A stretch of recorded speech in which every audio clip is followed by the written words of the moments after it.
Hi everyone, my name is Junon. I have a health science background and I'm the author of the book Truth and Empathy, How to Find Your Soulmate. And I'll put a link to the book below. This video is about the romantic compatibility between ENFPs and ISFPs. But before we dive into this topic, I would like to underline something about my book.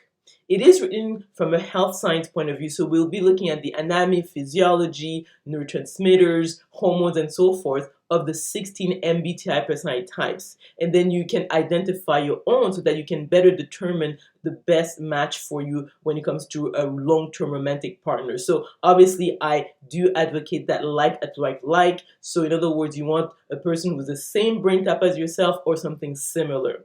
So I think it's important for people who want to buy the book.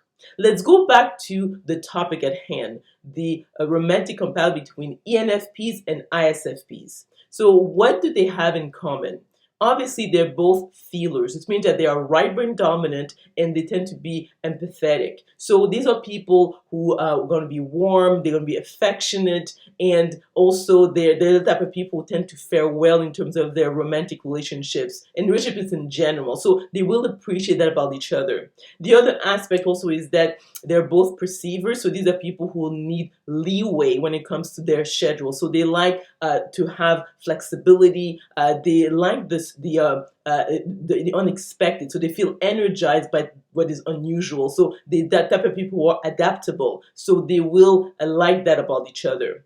The other point also is that the ISFP is the most intuitive of all the sensors, because when we look at their function stack is that they have introverted intuition as their third function. And that's why I think that many ISFPs believe that they are INFJs, because they are indeed very intuitive, because of the fact that it is placed at the third level. And also people who are introvert intuitives tend to be more intuitive than extroverted intuitives. So in other words, it is logical that ISFPs may be confused about being an intuitive versus a sensor. Now, obviously the ENFP is an intuitive, and they have extroverted intuition as their first function. So they will understand each other on that level. So they will feel like this person, okay, they do not focus mostly on the five senses, but they do like the abstract aspect of life. And obviously when it comes to intuition, it has to do with the abstract future. So they will be able to understand each other more on that level. The other positive is that although the ISFP is a sensor, but it has one of the best energies because of the fact that they are the most intuitive of all the sensors. So the ENFP will not be drained if they spend time with the ISFP for long periods of time.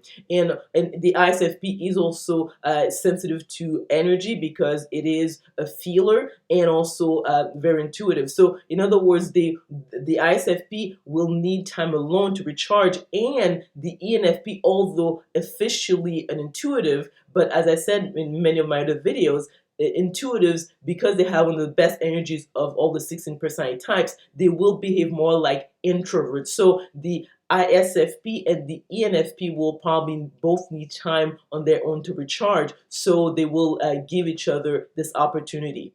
The other positive aspect when it comes to this pairing is that they both have the same relationship style. So it's feminine and spontaneous, which means that they prize authenticity. And when it comes to the ISFP, is that they have introverted feeling as their first one, so it's very important to them. And the ENFP has introvert feeling as their second function, so they will be putting emphasis on that. So they want their partners themselves to be truly authentic in their relationships in general, but more specifically their romantic relationships. So another area of connection is the fact that the ISFP and the ENFP often are attracted to art and entertainment in general. So you'll see that the ISFP may be actors, writers, singers, and so forth, and the ENFP may be also attracted to that field. Areas where they might be struggling, one has to do with the NFP being not financially responsible, while the ISFP is more cautious that way. So they might clash on that level. Now, ENFP having extrovert thinking as its third function is more logical than the ISFP, who has extrovert thinking as their fourth function. So when they are having an argument, the ISFP will come across as less logical than the ENFP, and they might not come to like a logical conclusion. So overall, this is a compatible pairing because they're both feelers, perceivers. They both have the same relationship, which is feminine and spontaneous. They both will function as introverts, and also they will have an interest in the arts and entertainment. So these are people who are obviously being right brain dominant, are attracted to the human element. So they will probably fare well in terms of relationships in general, but most because their romantic relationships, they might be struggling when it comes to, let's say, one being more logical, like the NFP compared to the ISFP, and also in terms of their finances. But I think that they may come to an agreement so that they can really appreciate each other long term. So I would say that this couple is viable when it comes to a long-term happy romantic relationship. So let me know if you agree or disagree with this compatibility analysis by commenting below. If you like this video, if you learned something, please click on the like button. Also remember to click on the notification bell to be notified of other videos I'm going to be making. Subscribe to my channel, and we will talk soon.